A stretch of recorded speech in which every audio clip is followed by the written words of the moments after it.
This video that I'm making is a little more of a serious video, and it's been a video that I've been wanting to make for a really long time. Hey guys, Andrea here, and in today's video I'm actually going to be talking about a video, like I said in my teaser, that I've really been wanting to make for a really long time. It's a video that I've been wanting to make since starting a YouTube channel. Back when I used to make content on Instagram and I used to post like IGTVs and stuff, I did make a video talking about growing up in a predominantly white school, and as you can see by this title, that's exactly what we're going to be talking about today. I think this video is very important because I think this video is also a part of my story. The experiences that I've had have shaped me into the way I think and the way I do things today. But also I know there are other black kids and kids of color out there who have gone to predominantly white schools, and the way we view the world is probably a little bit different. So in today's video I'm just going to be having a conversation about this. Now, disclaimer, I will say in this video today that these are my own personal experiences and these are the feelings that I felt within the moment.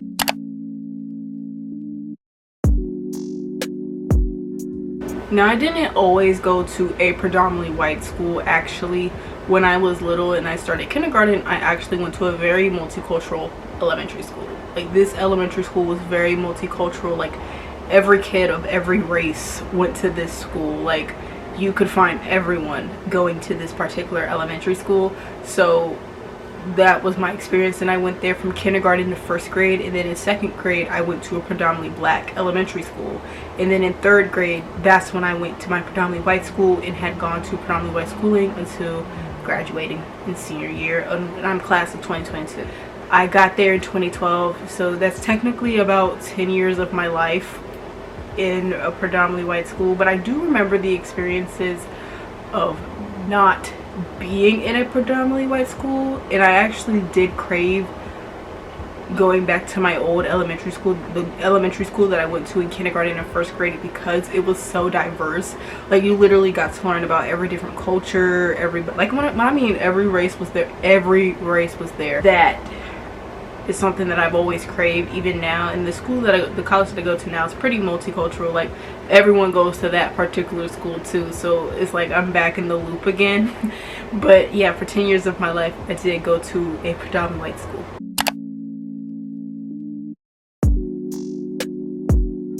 The culture shock of going to a predominantly white school is actually really crazy to think, because when I had left my multicultural elementary school in the first grade and went to the predominantly black school in the second grade, it wasn't really much of a change, only because when that did happen, I was going to a school where a lot of the kids looked like me. A lot of those children looked like me, so there was really no type of anything. But then when I transitioned into predominantly white elementary school, there was a huge culture shock. I remember in my third grade class there was only one other black girl and two other black boys. Everybody else, there was no like Hispanic or Asian, like no one, no Native American kids. Like, everybody else was white, and it was very shocking to me, because I literally remember on my first day of third grade and seeing that, and I literally remember my thought process. I said, where are all the other black kids at? I was so shocked. I was like, I can't believe there's only 4 of us in this classroom, because I had never been in a classroom full of just white children. Like, I've never experienced that a day in my life before. Like I said, prior, in second grade I was in a classroom with practically all black kids. I remember in my second grade class it was only, I think only 2 other white kids and 3 Hispanic kids, and everybody else was black in that classroom. And then, like I said, in my kindergarten and first grade class, it was a very multicultural school. Everyone was there. So the fact that I was around a bunch of white kids, it kind of shocked me. I was like, in the things that they would do in their schools as opposed to the other schools that I went to, was very shocking to me. I guess because I remember asking my third grade teacher during Black History Month. I've talked to some of the kids that were in my third grade class like throughout the years, and she was on the low a racist. My third grade teacher was a racist, like on the low as well, but also I think it didn't help too because she was pregnant during that time, so that just, it kind of didn't happen. But I remember asking her about Black History Month and saying, will we learn anything in Black history? And she said, we don't talk about that here. And she kind of ignored me. She was kind of mean to us, like the 4 little black kids in the classroom. She was kind of mean to us. I remember one time toward the end of the year, I was like failing in math or something like that, and my mom kept trying to email her, and she would never reply back to my mom's email, so my mom had to eventually tell the principal. And when my mom told the principal, then that's when my teacher, my third grade teacher, started replying back to emails to my mom. So I was already dealing with a slap of racism, right, or a slap of discrimination right then and there in the 3rd grade because of my teacher, you know. But it was crazy how my friend, the one little black girl in my class, hey Samaya, how you doing, girl? I became friends with her. She told me as well that our 3rd grade teacher also did that to her mom. And but the culture shock of just going and being around a lot of kids that are not people of color was very shocking to me, because like I said, I came from a very multicultural school and a predominantly black school, so being around non-POCs was very odd for me. It was kind of weird, you know, growing up.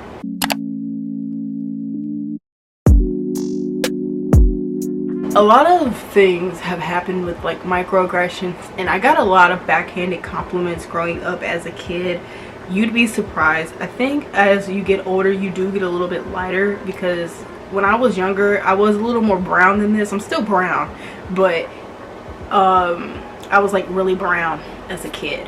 Like I had like a lot of red undertones to me. I still do, like red, and sometimes to the point where it will almost be like orange undertones. Like that's how brown I was. This would happen a lot in like the 5th and the 6th grade, that kids would always tell me, you have the perfect tan. I wish I was your skin color. And comments like that was not fun to listen to. They were not fun to hear. And as a 10-year-old and 11-year-old, how do you even respond to comments like that? Because you're like, wait a minute, that's crazy. And as I grew up, in the back of my mind, and I was talking to my friends about it one time, I was like, how in the world are you gonna say, like, the old expression, everybody wants to be black until it's actually time to be black. And that just, it's crazy now that I sit here filming this video now, thinking that they're saying that they want to be my skin color because it's the perfect tan. That was also kind of fetishization over my particular skin color, because I noticed as well that growing up, they would never tell the dark-skinned kids that, because how dark-skinned people are portrayed in media and how black people are portrayed in media in general was not a good light, especially back in the 2000s and like early 2010s. We know how that goes. So if they weren't saying any of this stuff to the dark-skinned kids, but even when it comes to the light-skinned kids in the class, or kids who were like lighter than me, you know, they would never say that to them either. They would only ever tell that to me. They would always say, you have like the perfect tan, like it's a perfect brown, a perfect tan, and I wish I could be you. Another thing with the, I guess, the microaggressions and the backhanded compliments also came from my hair, and a lot of that it stemmed from my hair the most. I remember back between 2016, you know, to 2018, that was like the height of crochet braids, especially like 2016, 2017. And I would go to school, right? I would go to school with my hair done, like maybe like the week, that Friday I had went to school with maybe like 2 braids, because after I would take out my protective styles, I would go with 2 braids into the salon on Saturday, and then, you know, on Monday come back to school with my new hair. And everyone, you know, would always ask, you know, the most dumbest and stupidest questions. The answers they already knew the answers to. They would always say, like, does your hair naturally grow braids? Did you cut your hair off and it naturally grew like that overnight? And of course the general questions, like, how long does it take? What do they have to do? How do you catch the hair? But I think the most ignorant questions, but questions that you most likely already knew the answer to, is your hair naturally grows braids. That's so cool. okay, now you're making fun of me, and now you're just like, you're not making any sense right now. Those experiences really, it also made me, you know, dislike my natural hair, but I think for a short period of time, because then after a while I tried to really learn how to love my natural hair and really embrace my blackness within, you know, in who I am, because I wanted to show my heritage in ways that can't be represented. Because when you go to a predominantly white school, they never recognize anybody's other race other than someone who's white. You know, they don't recognize Black History Month or Hispanic Heritage Month. Like, that's just, or Asian American Pacific Islander Month. Like, those are things that they don't recognize. It's just kind of like a bypass in those cultures in predominantly white schools.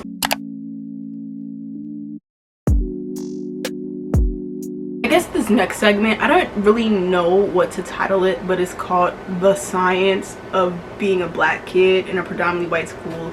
And I think with what I'm trying to say with this is, like, as a kid, I learned early on that you will not be seen as equal all the time. We all bleed red, but at the end of the day, our outer appearances, and we're different, and we're never gonna be the same. And I've learned as really young, at a young age, that white people will never see me, or a lot of white people won't ever see me as equal to them, or, you know, somewhere there in that situation. And it taught me really early on, from an early age, that that you have to fight even when you should already have it. No matter, you're always gonna have to fight, because sometimes society, especially as a black woman, people don't see you worthy as having a title or having a spot somewhere. So they'll try to outcast you, they'll try to treat you differently or anything of that sort, because they feel that you're not deserving of that title. And they'll always single you out, as, you know, as a kid. And I felt singled out all the time out, and it didn't help that I was already a very outcasted kid. It didn't already help that I was very outcasted in general, and now you're putting me in a predominantly white space that makes me more outcasted, because of course these white kids don't want to talk to you, they don't want to interact with you, they don't want to be around you, because they don't. So, and it's really hard. And I did make a video about 2 years ago titled The Outcasted Black Girl Turned Into Black Woman. I'll definitely leave that link for y'all right here. But in that video, I kind of talked about how I think I talked about in that video as well, as that I was even outcasted amongst other black kids, because that's just how different I was. So I was very lonely a lot of the times. So, and I didn't really have a lot of friends growing up. So what more can you say?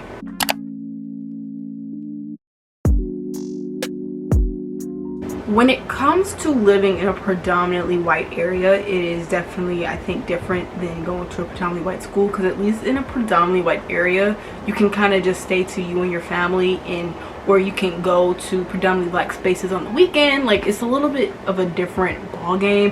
However, the neighborhood that I grew up in was actually multicultural, which was crazy, but the area itself was predominantly white. And I remember growing up, and I hated going to restaurants in the town, because it was a predominantly white area, it's a predominantly white town. So of course when you go into restaurants, like sit down restaurants, all the tables in the restaurant is always looking at you crazy. And growing up, it was always weird, because my dad is a light-skinned man with green eyes, and my mom's a brown-skinned woman. So growing up, a lot of the times, a lot of people were always cool with my dad, and they probably knew that he was black, but a lot of the times, if he just had a hat on, those white people, especially, and if some of them were drunk, they would never know the difference that my dad was like black. But it's crazy, because my dad is like noticeably black, but because I think because he's light skinned and has green eyes, he was able to kind of hide behind that in public areas, as opposed to me, my mom and my sister, that whenever we would go into restaurants, in that area always get stared at, always get looked at. What's that black family doing in here? They don't belong in here. Like, I literally remember this one particular restaurant that was in that area that I grew up in, and I hated going to that restaurant. Like, every time, like, me and my family growing up, every Friday night we would always go out somewhere to eat, and my mom and my dad would be like, okay, well, where do you want to go to eat at? And I would never suggest that restaurant. The only person that would ever suggest that restaurant was my dad. No one else ever suggested that restaurant because of what we were experiencing. And of course, no one was coming by our table and saying those kinds of things out loud. However, just you can feel that presence in the room of everyone staring at you and your family.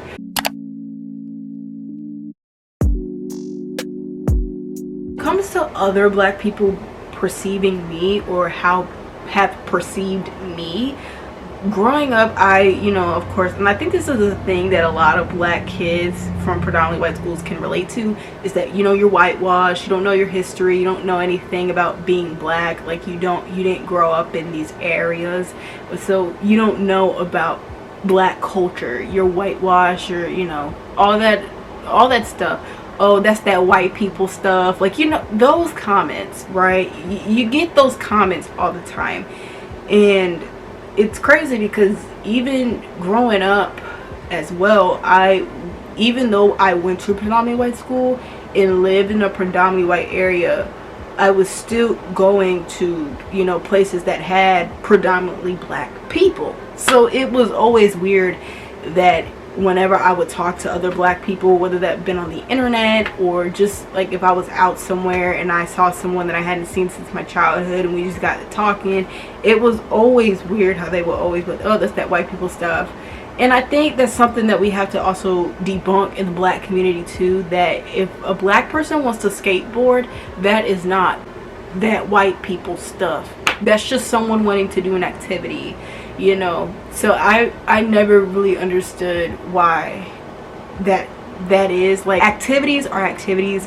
Activities don't have races on them. Activities don't have color on them. So I don't understand why we're deeming them as, oh, that's that white people stuff. Like, if I want to go take a hike, that is not that white people stuff. That is getting some cardio in.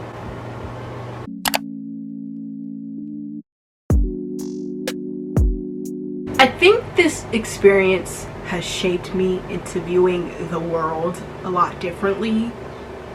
I think viewing the world in a way and going to predominantly white school has definitely changed my lens on life, that a person who never went to a predominantly white school but went to a predominantly black school, their experiences is different from mine, because I know with predominantly black schools there's probably a black student union. They're probably all over Black History Month, but my predominantly white school didn't have a Black History event until 2022, my senior year, and the school had been open for 12 years. Like, let that sink in.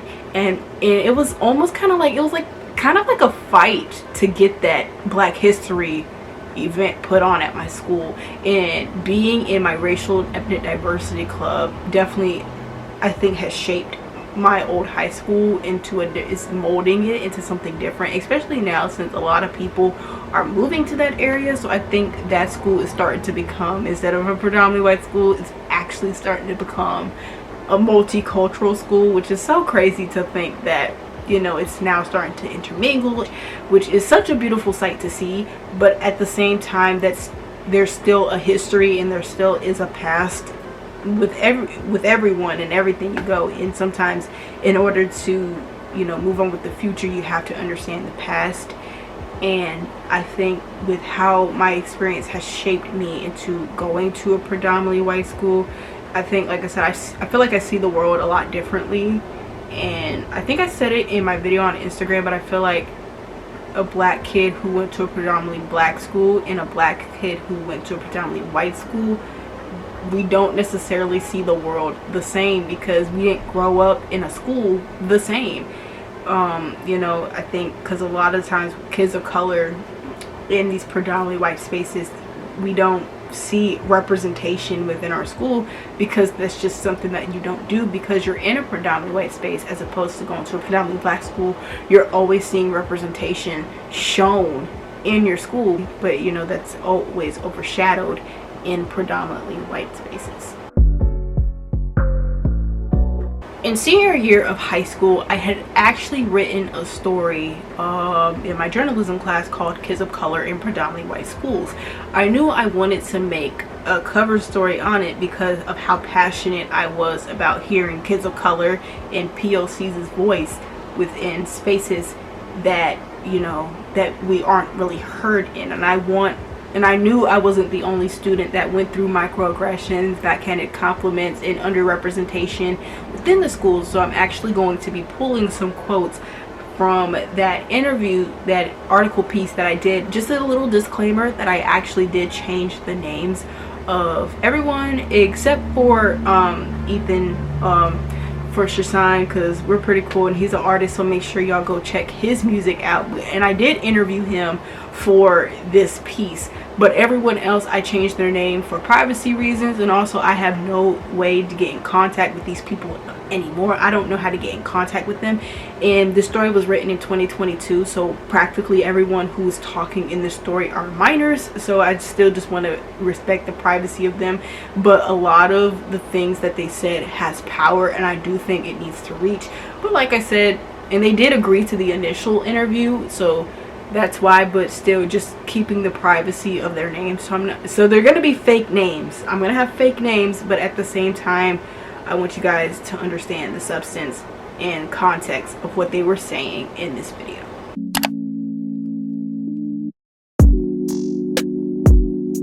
So I had asked the question, should white students, kids, be taught what racism is at a young age? And these are some of the responses that I got from some of the students. You know, they should, because some people just don't experience that, and it should be informed on what other people go through. But I think it's more important to understand other people's culture to prevent the racism from happening. Hispanic student Santiago Taborda stated, yes, I think they most definitely should, especially when they're raised in families. Not saying all families, but most white families have microaggressions, so they don't know any better. They're going to start showing that and won't know the difference between right and wrong. Black student Ethan Shasan says, we should educate ourselves on other people's cultures so we don't see them as different and try to make fun of them, force our habits onto them, and force our lifestyle. I do think non-POCs should be taught racism at a young age because POCs have to deal with racism at a young age. I have to be taught from a young age that you have to do this, you have to do that, to carry yourself in this way so you won't get, or you're not deemed as bad, when they, white kids, just get to live their lives normally and they get everything I get, but I have to work 10 times harder, Black student Renee McNeil says. When doing this interview, I had asked if white students, kids, had been taught and understood the things that kids of color face, then we wouldn't have too much controversy to unpack at school because they had been taught it at home. I think it would be less problems because when they understand their privilege that they have, then we could get into deeper topics like police brutality and how it really affects people. But if you can't understand that there are differences in your daily life and your privilege, then you can't even begin understanding other topics.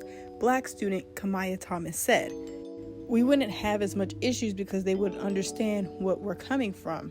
They could also understand that they could use their power to help uplift and also get us into spaces where we can't be heard, Shasan stated. There would be less controversy because I feel like they're, white kids, just unaware of the privileges they have against POC. Knowledge is key, so if you understand your privilege and all the things that POC face, it'll make you more of an open-minded person, Hispanic student Chrissy Cruz said. Also, what having a mixed or even a biracial identity can do when you go to a predominantly white school. A biracial Asian student, Jay Voice, says, when I was younger, I did not want to be who I was, and I'm mixed, and it's very hard being mixed. Very different cultural backgrounds, and coming here, I changed what I went by. Now I go by Jay instead of my Thai name, just to make it easier on people. Also to mention bringing cultural foods to school as a kid. From Chrissy Cruz, she says, considering the traumatic experience of going to a school and bringing ethnic and cultural food and everyone stares at you weirdly as a 7-year-old, it just hurts my soul. It made me feel super ashamed for having cultural food or pungent food and all my friends have Uncrustables or something. It made me feel weirded out and embarrassed, but I know that food is delicious and my mother made it with all her heart. It's just food and it's special to me and I like it, so I shouldn't care what other people think. With Renee's piece, she unpacked a lot of stuff. And when I was interviewing her, she had wit to her, but she never told one lie. No, growing up in elementary school in my neighborhood, I grew up in a predominantly Hispanic area, but my parents always deemed me as whitewashed because I was always proper, and I always tried to get good grades and dress white. Then in middle school, I went to a predominantly white middle school. They never get my name right, and it's so simple.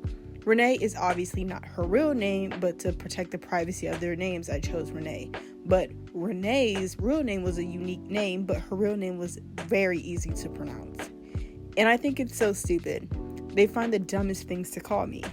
McNeil also talks about how being in a white space stopped her from being proud of being black. Yes, obviously, usually I don't feel comfortable talking about it to white people. Sometimes it's other POCs as well, because people have this idea of POC unity and they think that just because we're all POC, we all go through the same thing. But it's not. If you're Asian and I'm black, it doesn't make us go through the same problems. But we still do have some of the same issues, like fetishization of our culture and the mocking of our features and things that are just outlandish and crazy. During each interview, everyone had expressed how just hearing out kids of color can make a difference. They, white people, need to educate themselves on a lot actually, but I think the one thing that could help them understand our struggles is to set aside their pride.